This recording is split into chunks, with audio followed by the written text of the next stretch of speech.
Welcome back, and thanks for tuning in to the Made Remarkable podcast hosted by Kelly Wynn. In today's episode, Kelly is talking with the remarkable Tania Ahmed, one of Kelly's students from Build It Remarkable, a vibrant artist and creative who shares how she built her creative business to stand out in a crowded market. Are you an artist looking to turn your creative passion into a profitable business? Have you been seeking guidance on how to stand out in a saturated market? If so, you're in the right place. In this episode, Kelly and Tania discuss Tania's journey as a creative entrepreneur who turned her passion for papercraft and mixed media arts into a thriving business. From taking risks to serendipitous moments, Tania embraces her individuality and personal culture, setting her apart in the art industry by connecting with her audience on a deeper emotional level. Check out the show notes and transcripts for more information about Tania, exclusive promotional offers, and any special links mentioned during the episode. Kelly loves connecting with listeners, so don't be shy. Reach out on social media, and together let's build a community that celebrates the remarkable. If you want to be notified every time a new episode hits the airwaves, just hit that subscribe button on your favorite podcast platform. Thank you for joining us today, and always remember, you are made remarkable, destined to achieve the unimaginable. Now, let's get to the good part. Introducing Kelly Wynn and Tania Ahmed.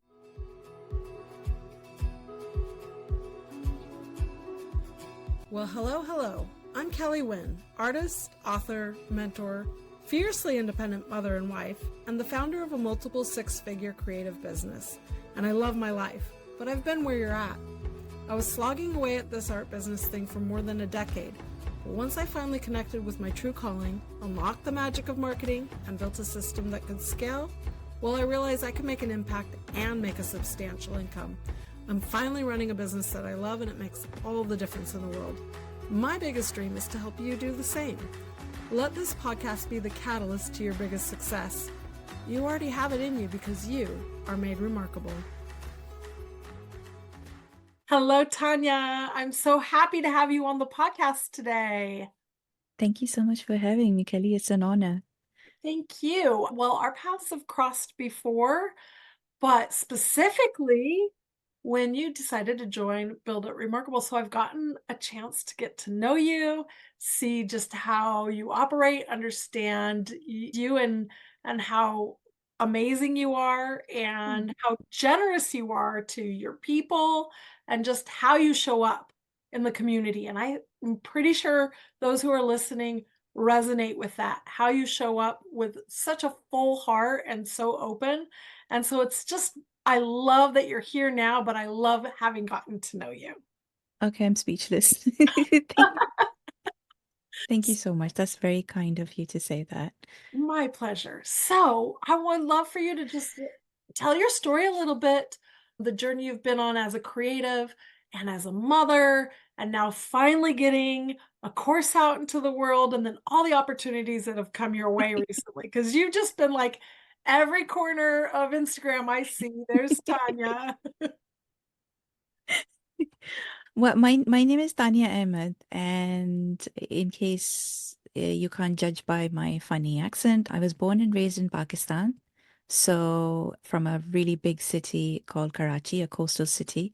So I'm a city girl, and I moved to the UK 16 years ago. So April, this is when this is being recorded. So that marks my 16 years in the UK. I've been creative all my life. And 17 years ago, I fell in love with a boy while I was in my final semester of university. And I submitted my thesis and submitted my visa application at the same time.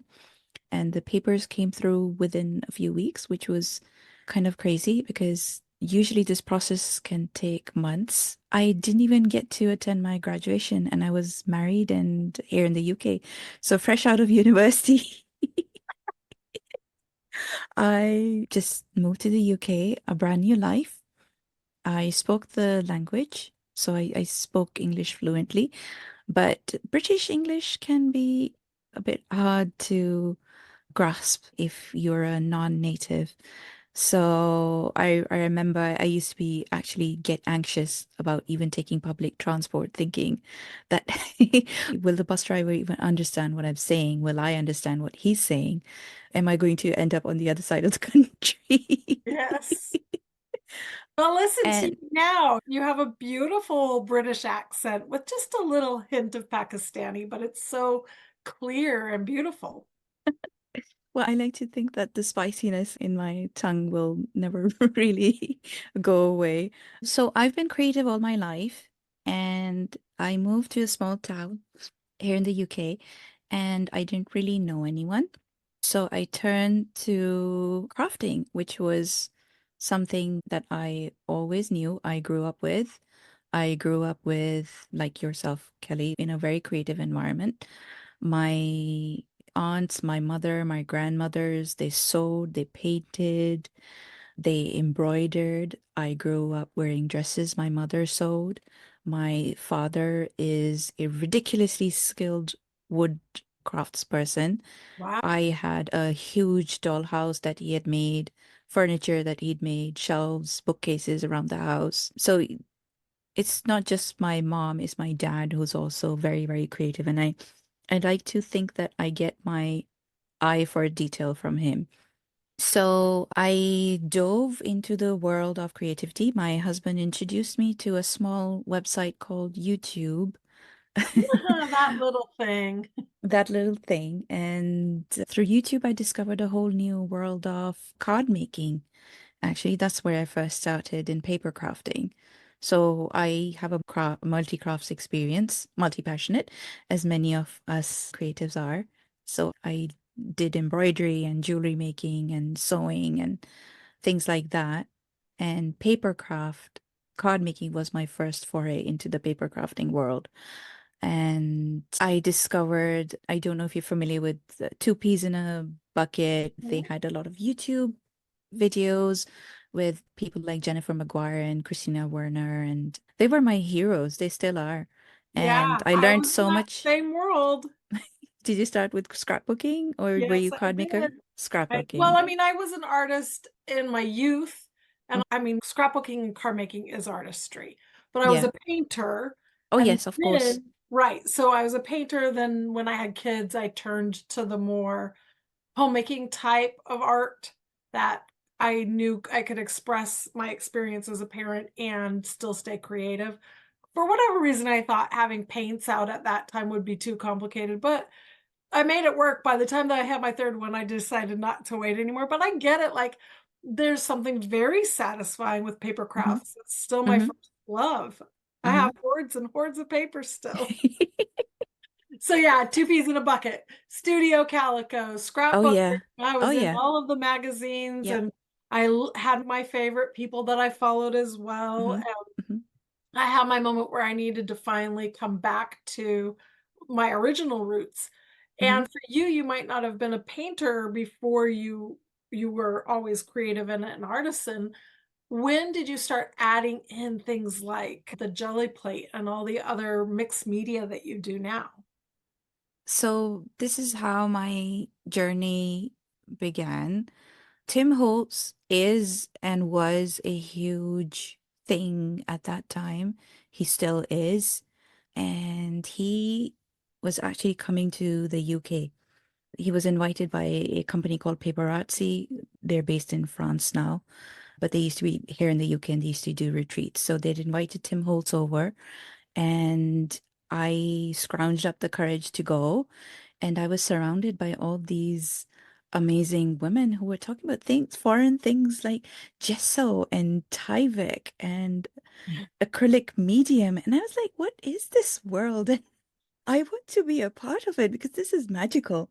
So that opened up the whole world of mixed media for me. And then over here in the UK, a brand called Wow Embossing Powder. Mhm. This is Which this I is the have. Oh, do you? Do Of you? course. What So don't I have? so this is going to sound, some might call it fate, some might call it luck, serendipitous. I don't know what it was, but it just gives me chills every time I think about it. That I was in a local big box store. You have Michael's and Joann's over there. We have Hobbycraft over here. Okay. So I was in our local Hobbycraft. I didn't even live in that town. So I'm a qualified interpreter. So I was doing a job in that town. And my treat to myself would be to go to Hobbycraft. And I was looking at embossing powder, and there was this man. He came up to me and he tapped me on the shoulder and he's like, "Don't buy this stuff." Then he said, "I'm just wait here for a second." And then he ran to his car. And I'm just standing there like, who is this strange man talking to me? And he ran to his car. He came back with his business card and he said, "Look us up." And he was the salesperson for Wow Embossing Powder. Hmm. And I looked them up and they were doing a design team call. And I applied and they liked my work so much. They said that their in-office person was leaving. And they said, "Why don't you join us?" I was like, All because some guy in the hobby craft store tapped you on the shoulder because you happened to "Yep, be there at the right time. yeah, I know. I know. I worked as their in-house craft specialist. That was my title, but I was doing things like product development, sourcing, talking to customers, managing design team, making sure everything Oh, was running smoothly, looking after 6 or 7 international shows. So doing all the admin for that and then, all the organization. And that was it. My job in itself wasn't creative, but it was an amazing, amazing experience because it gave me more of an idea of how a brand works and how difficult it is just to run a business. And it's not easy because people would often think, "Oh, it's so amazing. I'm going to be an artist. I'm going to run a business by myself and it's going to be beautiful. I'm just going to make art every day and fling glitter and oh, yes, the dream. Well, you just make art, post a little photo on Instagram, sit back and wait for everything to happen. yeah, and then money, money, money, money, money, money." No, that's not how it works. How it works. So I was there for 6 years, and another thing that I really credit my father for is he is the master of networking. A lot of work that I've picked up is because of word of mouth, because I have been suggested by someone or a friend or someone knows that I do things. So while I was going to all these international trade shows, I made sure to talk to people.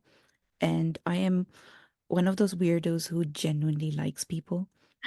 And if I find my people, I will stay in touch. So I was introduced to my very dear friends Birgit Coopson and Marsha Walk, who are my fellow brand ambassadors as well.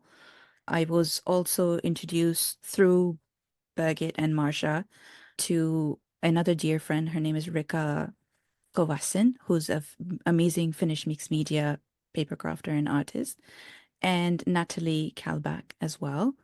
And I was introduced to the gel plate through Birgit and Marsha. And they came to the UK to teach an event. It was all gel printing.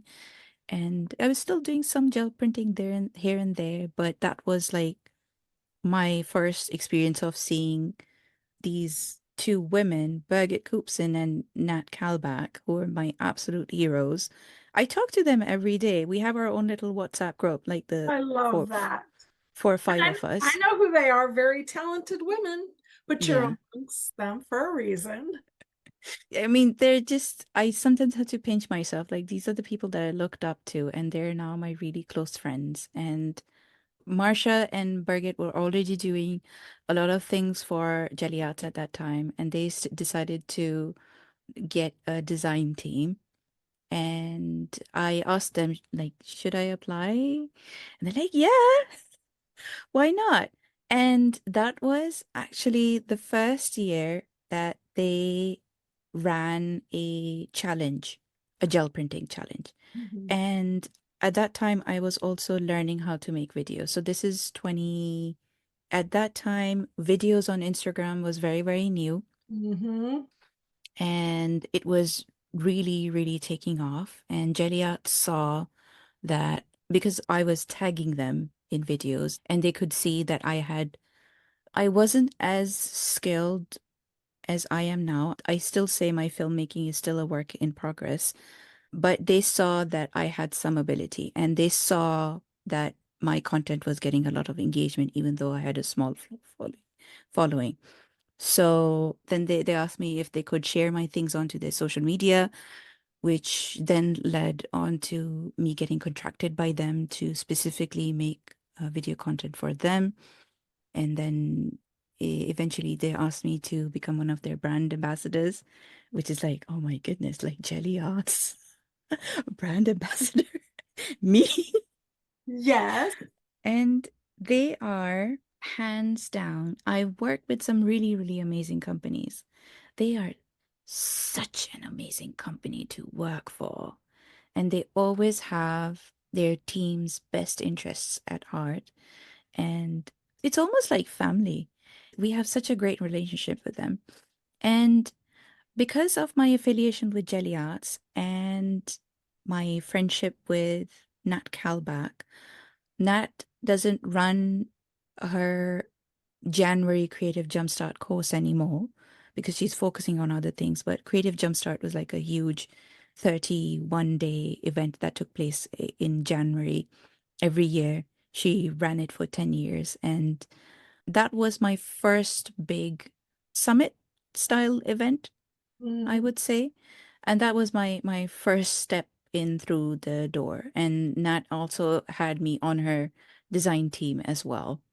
Again, I don't know if there's merit in in-person networking anymore, but I do credit a lot of the work that I have right now thanks to networking.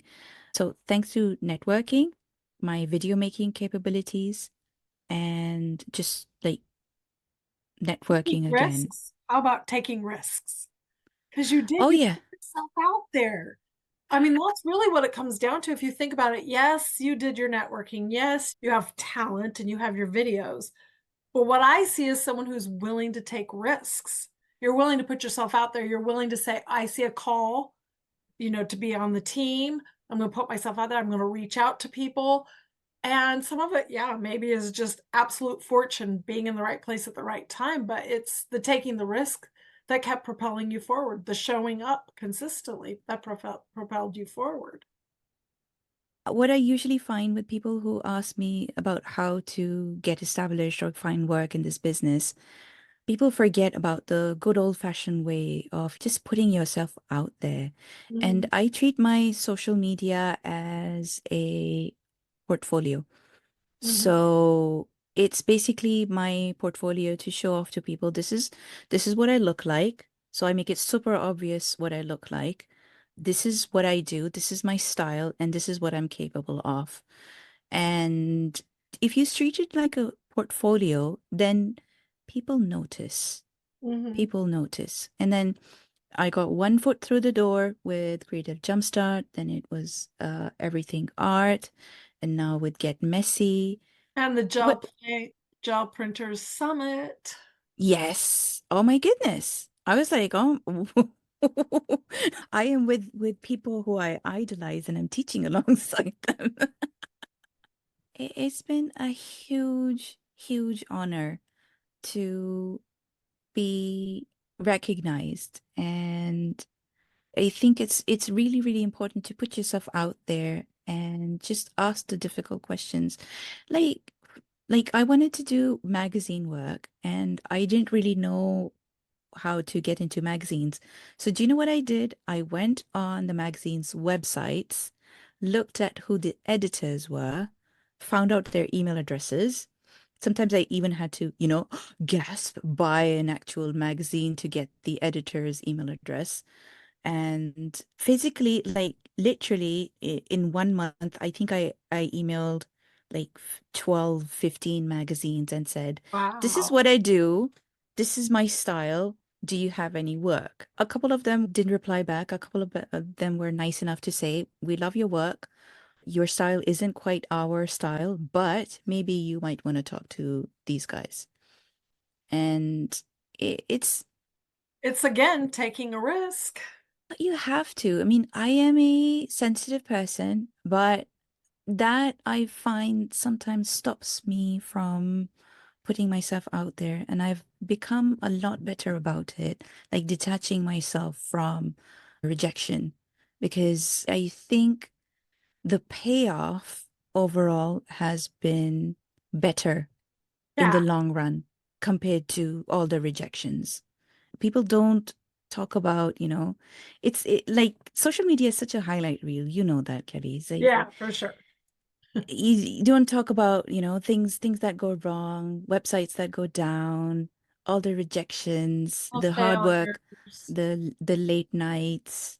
Like you're doing like an hour or so of art making, and then you're spending like 10 times the time marketing it, making sure your emails out, and then doing the editing, and then all the paperwork and the admin that goes with it. So it's not glamorous, but I still love it. But And when you have ambition, that means you're willing to take the risk of a failure, take the mhm, risk of being told no or yep. being rejected, because after so many rejections, eventually you get yeses. And that's just mathematics. If you just keep going and you keep showing up and you keep improving what you're doing, and that's Hmm. what you've done along the way. And so Hmm. each door opens up to another door and new Hmm. ideas, new Hmm. possibilities. Hmm. And you've worked your way into a lot of amazing opportunities. And I wouldn't say that they were just magically appearing for you because you've done the work.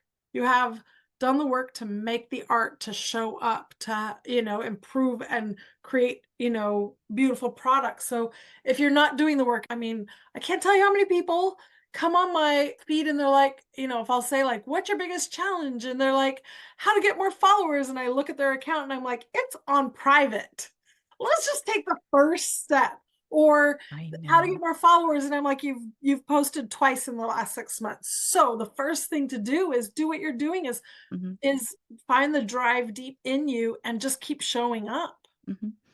I mean, I say to anyone is there used to be this cooking show when I was growing up, and I forget what the full name of the cook was, but he was an Asian, and his catchphrase was, "If Yen can cook, then so can you." And so I always say that if I can figure this out, and I was a very average, scraping the barrel kind of student at school. I Mhm. only figured out that I had more than half a brain when I was in university Oh, after I started actually studying what I really liked. I am a very average person. English is not my first language, and I am not trained. I am not a trained artist. I'm not a trained videographer. Everything I've figured out is through the good old University of Google. And if I can figure out, then anyone can. yeah, I love that. I mean, the information's at the tip of our fingers. However, not all information is the best information. And No. as a business owner, I take the chance on I read a lot of books. I'll watch a lot of videos on YouTube, but there are certain things that being inside of a program, getting help, getting support, and learning new skills, it's worth the investment. I Oh, know that yeah. you believed in your path, and I love that each thing has led you to the next thing. One thing that says you really believe in your path and wanting to run and own a business is that you've invested and taken some pretty big courses. And this Hmm. last fall, you also joined me for Build It Remarkable. Hmm. And so we were having a little discussion like, what was the reason you joined? And then what was the benefit of joining? Seeing as how you've taken classes like from Amy Porterfield or any of the other Hmm. like big biz professionals, where is the difference between what they teach and what I teach, and then like how it benefited you? Okay, so I am a huge lifelong believer of being a lifelong learner. I do not know it all, and I always think that I'm always in the process of, improving myself. I am also a confessed course junkie. So I have done Amy Porterfield's Digital Course Academy. I've done Marie Forleo's B School, Peaceful. Hmm. and I've also done her copywriting one, which is called Copy Cure. And then there's a couple of others that I've done as well, like Jenna Kutcher's Pinterest Lab and Jenna Kutcher's podcast lab as well, which I found useful. I have my own podcast as well, which is on pause at the moment. It's called the Craftermath. It's on pause at the moment because I have a toddler, and when you have a toddler, you have to make decisions about what you can focus on. So I have done all of these courses, but my biggest problem was actual execution. There's these amazing pre-recorded courses. They're like really fancy websites and all the resources that you can think of. And sometimes having too much of a good thing is very overwhelming. And I found myself in continual research mode. So I know that a lot of your listeners would relate to that, just Yeah. constantly researching, but never taking that step. I feel incredibly blessed that I have been invited to all these art summits and events and all these collaborative workshops. But I've always wanted to combine all this learning, this intensive business knowledge that I have, and also the art to express it in a course, in my own course.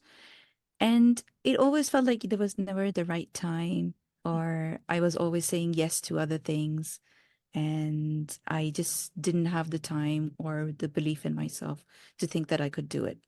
When Kelly was promoting Build It Remarkable, I was in Pakistan at that time. I had been following Kelly for a really long time. You know, when you were doing the Color Crush Creative and the collaborative art summits, and it was just like, I have this bucket list, my art achievement bucket list, and yours was on my bucket list as well to be on there.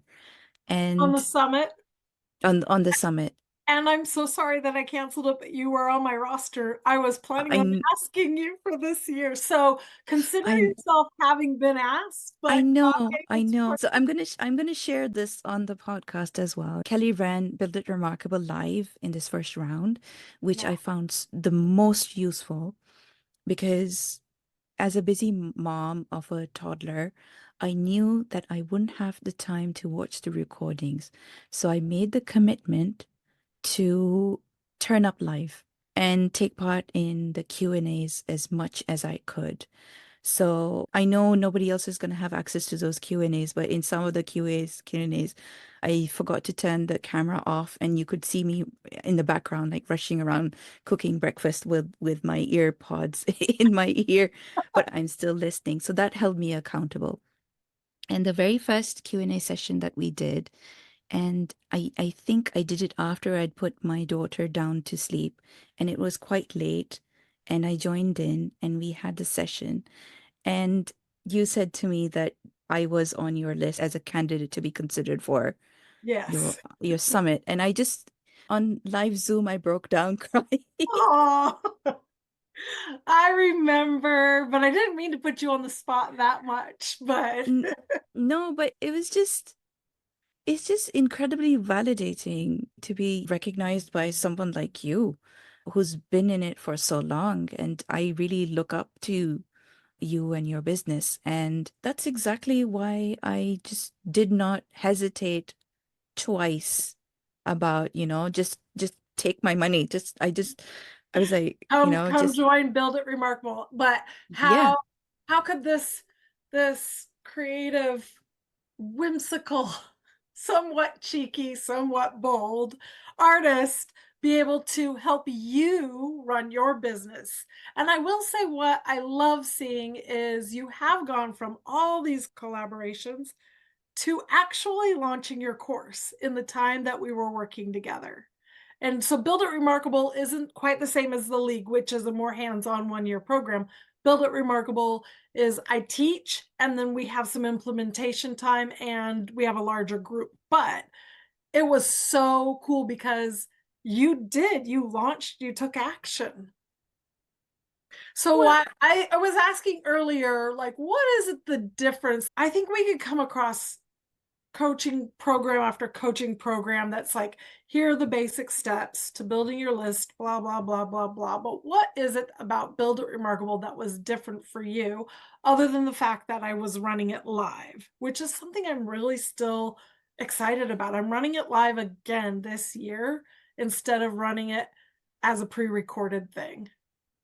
So everything that I have learned in all of the other courses that I've done, I found everything and more because Kelly is an artist and Kelly also has that tiger mom kind of persona because she's going to give you the most loving kick up your backside that Thank that you. you could I ever actually am ask like, for because Kelly will challenge you. And I am the kind of person who doesn't like to be told what to do.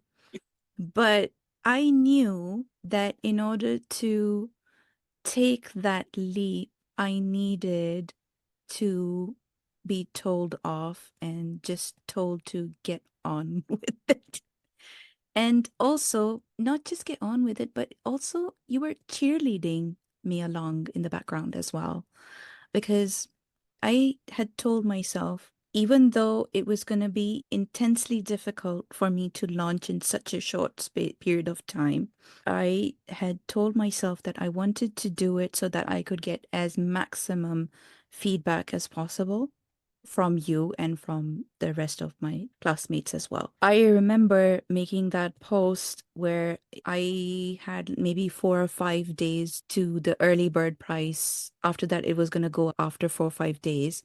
And I remember posting in the group that I have about, I can't remember, it was 50 something students signed up and I'm happy. And I was really overwhelmed because trying to juggle everything along with my commitments, with my other work commitments, and a toddler, and just life in general. And there was just so much going on in my personal life as well that I was just having to deal with. It was really overwhelming.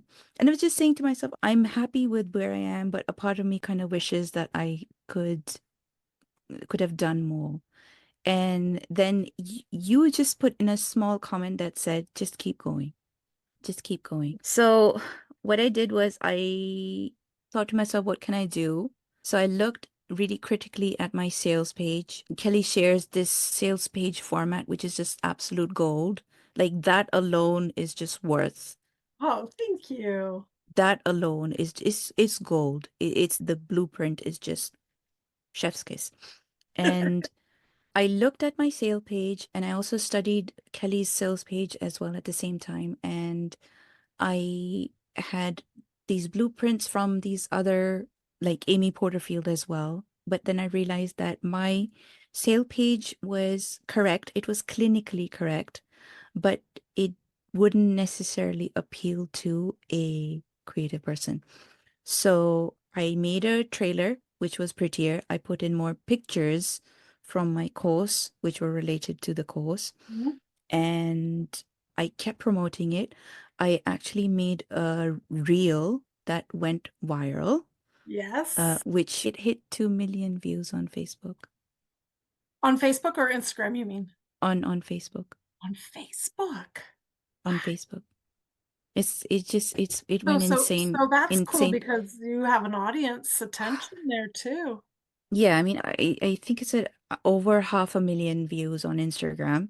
It's still amazing. N- I've never had a reel go viral. So, Well, do you know what? People always ask me how do you go viral because I've had a couple of things go viral in the past, and I wouldn't recommend it.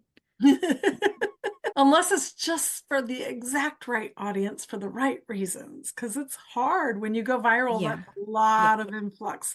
But yeah. anyhow, so you made a viral reel accidentally because you didn't know you were going to make a viral reel, but it did Mhm. help. Yeah. And I ended up getting about another 20 something students because ran. I did it like you told us, just did the live webinars, just kept promoting last minute mail shots, kept focusing on my newsletter as well, and it worked. I have never made that much money off a single product.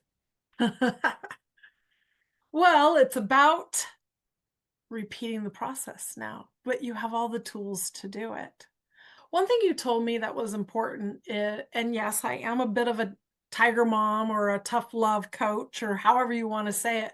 But what I'm looking for is the uniqueness of the person who's creating a business. So we are not making cookie cutter businesses. We're Mhm, leaning in on who we are and how mhm, we want to build it so that it works for our lifestyles. mhm. I did challenge you. Yeah. Like, how do you stand out when there are other jelly plate printers? How do you Mhm. stand out and to lean more into who you are Yeah. instead of I don't want anyone to dim their light. I want every one of the people who come through my program to realize they're made remarkable and that they Mhm, already have the gifts, and if they just mhm, share it with the world, they're gonna be able to differentiate themselves. mhm. That was something that I did also. I kinda Oh, challenged. yeah. Yes, yes, you did, and it stumped me. It really did. There is a section, I Build It Remarkable, that focuses on finding your niche. And it's really important. And then finding the right audience and also seeing what sets you apart. It's something that Kelly asks repeatedly over and over again. What sets you apart? What makes you different? You need to tap into what makes you uniquely you. When you asked me that during a live Q&A session, that really threw me. It really did. It threw me for a curveball. And then when I sat down and I really thought about it, I realized that it's beautiful. There's some sense of my work is nice. There's some sense of who I am in there, but where's my soul? Where's my heritage? Where's my love for color and pattern in it? Some of it is there, but Yes. it's kind of diluted. And that reel that went viral, it helped me tap into realizing how I wanted to focus my art practice as well. So for me, it's all about finding what makes something meaningful to you. And that In reel specifically was you doing a jelly plate print of your daughter's baby clothes that she's grown out. Yes. Yes. So it was a onesie which had some holes in it. And it's a very, very plain cream onesie. It's one that she's worn a lot. It's got food stains on it. There's a hole in the knee and the zip's broken. And it's just beyond donating. It's beyond donating. And I put that disclaimer in the description as well. But the number of people, Kelly, who were up in arms about what a Oh, waste of paint. You could have just photocopied it. And this is why I always say be careful what you ask for. Do not ask to go viral because you want to be attracting the right audience, not every Tom, Dick, and Harry who's gonna take offense at you oh using the wrong shade no, of she paint. put paint on a How baby dare clothes. you? How dare How you dare waste you? it? Oh, I've seen those before too on so many different things, whether it's books that people are altering or whatever. It's like, Hmm. when that happens, though, you ignore the haters. You just literally don't respond to Hmm. them. You're Oh looking yeah. for people it resonates with, but a lot of people Hmm. it does resonate. The idea of choosing to infuse their memories into the work Yes. they do. Yes. And another thing that you challenged me on also was that I wanted to record my lessons and then launch the course. But then you kept saying, why can't you do a live? Why can't you launch it live? Why can't you launch it live? And then you said it a couple of times, and I thought to myself, why can't I launch it live? Why not? Well, Talk and to to be me. clear, one of the reasons why I say that is because if we wait till we get it perfect, we usually don't Mhm. get it done. Exactly. And so when you give yourself the permission to just test your idea by doing it Mhm. live, it's an immediate thing. You have a sales page, you know what you're going to teach, you have everything in order. You get Mhm. on a Zoom call, you have your camera mounted so that you can do all the demos. You get Yep. this personal interaction. I personally, since having run stuff live, I'm finding I absolutely love the experience. Not Me everyone loves too. the experience. No, no. However, it teaches you a lot and it gets you going a lot Mhm. faster. Mhm. I personally find I really get the buzz by doing live streams. That really gets me buzzing. That interaction, the way you're interacting with your audience and the questions, and you riff ideas off each other and they're talking to each other as well. It's just beautiful. So I talked to my husband and we agreed that one night a week would be all mine. He would take care of everything. And then I've just literally just finished running the course and it's been amazing. I'm gathering feedback at the moment and it's been really positive. And it arcs back to that whole thing about what made it unique compared to other gel printing courses out there. My take on it was that you bring your own culture into it. So we did stencils. So this kind of stencils that I shared were inspired by Islamic geometric art, which features really Mm. heavily in the kind of art that I am influenced by. And using objects that are sentimental to you to make gel prints with, or creating texture plates that are inspired by your surroundings, the history of the How town that you're fun! in. So it It was, is something that sets it apart because a lot of it is just so technique based and not quite so personal. And I think that's lovely. And this is something that I ask all of my students or clients, however we want to call you, to really look inside at what matters to you, what matters mhm, to the people who are there in front of you, mhm, how you can make a deeper connection so that you can actually set yourself apart from everyone else who's doing a course or teaching a workshop or coaching or whatever. People are creating all kinds of amazing things. After a while, it starts looking the mhm, same, though, doesn't it? So if mhm, we mhm. don't find a way to really tap into something unique, which is also, secret little hint here, that's a niche. That's like Yes. having a niche and everyone's like, "Oh, I don't wanna have to niche," but guess what? It sets you apart, and then it makes it much more fun. What did your students say about it? Did they love that? Actually, the module that was the most deeply personal was the one that resonated with them the most. So just really tapping into what makes you you and putting yourself into your gel prints. I mean, gel printing is fantastic. You could pretty much make a print with everything. So things like, using my daughter's onesie. My daughter has these Crocs. She's lost one of them. Well, I lost one of them, but I still have the other one, and it makes a beautiful gel print. And not only do I have a lovely gel print, but I also have a sentimental attachment to that gel print as well. I love that. See, so there's just I mean, well, let's be honest, the gel print has just barely been tapped as what we can do with it. I think it feels like at first you're like, "We've done it all," and now I'm like, "It's limitless." But I love that you'd have your own view and your own take. And I really love that you're infusing a lot of your heritage into what you do and encouraging other people to do the Hmm. same. Hmm. I'm so glad that it ended up being a huge success and that you didn't wait any longer. Collaborations are amazing. However, collaborations will never give you the same satisfaction as launching your own thing that's your just something of your own and Hmm. you did it. Hmm. And and hugely can be lucrative. It can be when you understand it and you do it in a way that makes sense. And I am just so glad that you came in to build it remarkable when you did, so that you could find that success for yourself and continue to build it and grow it. I mean, that's what I'm all about. I want everyone to be able to build the remarkable business of their dreams. If you're thinking about it, just do it. And don't be afraid of hard work. Another thing that's really, really important to remember is to pace yourself and remember that these things take time. I have been building this up to this level since, if you Yeah, think about it, I started working professionally in this industry like 12 years ago. yeah, And then I branched out as a solopreneur, is that the yeah. term? Solopreneur. uh, in 2018. And I had to take a break in between as well because I was pregnant and I had Alina and newborn and no village. So I had to do everything myself. Yeah, I had to take a break and it's okay to take a break. Learn to rest, not to quit.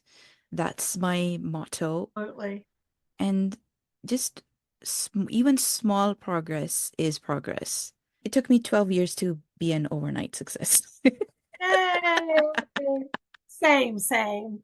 And And not everyone's timeline's going to look similar. But when you do feel stuck, getting the support that you need can make the difference. And I'm just Oh, so yeah. grateful that our paths Mm-hmm. crossed and that I had a chance to get to know you better. And hopefully everyone will find you. So how do they find you on Instagram? My Instagram handle is my name, so TaniaAhmed, Tania Ahmed. And my website is Tania Ahmed Creative. And if you just search for Tania Ahmed gel printing, then I will turn up on the socials. Yes, you will. And I bet you Tanya would love it if you'd pop in and say hi and tell her what you think of this podcast episode. We'll I would absolutely love that. Some more friends.